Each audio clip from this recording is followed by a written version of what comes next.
Hi, Kristen and Joseph. Hope you guys are having a great day today. This is his video lesson for this week. So here I'll talk about recital stuff and a little bit of fermentons, and if everything's good, we should be ready to rock and roll on Sunday. So first thing is getting ready for recital. What I like to do if I'm going to play something is I'll spend a couple days before playing my song really slow, like not even trying to play up to speed. Because if I try to play up to speed and then I start making silly mistakes, those silly mistakes will kind of like be in the back of my mind, like, oh wait a minute, remember when you messed that part up when you were practicing, and that'll throw me off. So if I were to do French folk song for practice, if I was going to go play it on Sunday, I might just go D, C sharp, C sharp, C sharp, B, C sharp, D. What's that note? Oh, it's A. Oh, I should practice that again because I didn't know that note was A. So I'll go like really slow and just like say what I'm doing. Now I do this all the time if I'm working on like, say Bach, like earlier I was like,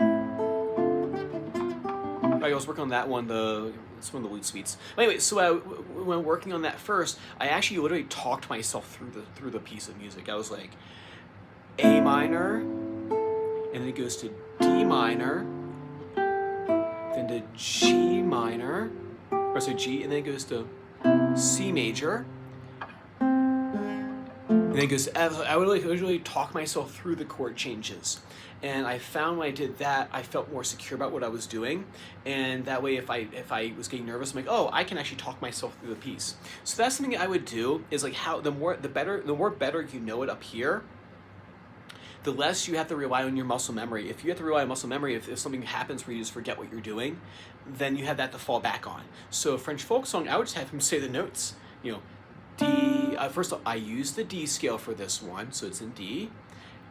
D, D, D, E, C sharp, C sharp, C sharp, B, C sharp, D, A, G, G, G. You know, I would do that. I would say all the notes. That's what I would do, and then go really slow.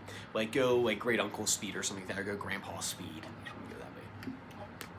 And then as far as fermentons, I'll play that first line for you.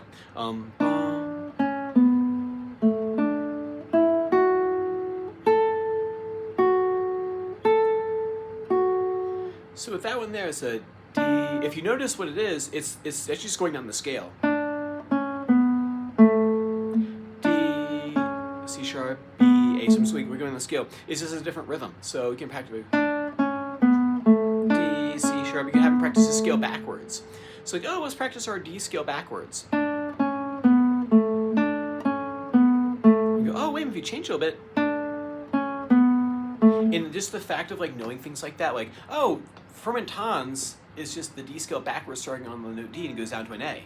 So, like saying it like that goes, oh, if I do get nervous, I have that to fall back on, right? The same way that I go, if I get nervous, I go, oh, A to a D minor to a G to a C, then to F, then to B, first inversion, or say a diminished chord, and then finishes with A minor. So I went from A minor to A minor there. And so the more I can talk through my songs, the better I know them in my head, and the less I have to worry about like having brain farts. If you just learn everything by rote just over and over again, like if I just do this movement, as soon as you break something in, so imagine that the music is a chain, right? And if you break the chain in the middle, you'll have a hard time continuing.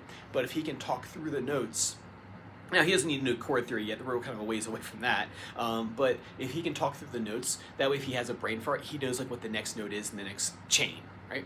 So that's what I would do. So fermentons, D, C sharp, B, A, so walk down the scale, and then back, then walk up the scale. First part, walk up the scale. That's how you learn it. Awesome, so work on that for me. I'm sure I'll see you on Sunday. I have a ridiculous amount of snacks that I will be bringing, and hopefully you just enjoy them. All right, I'll see you guys next time. Bye.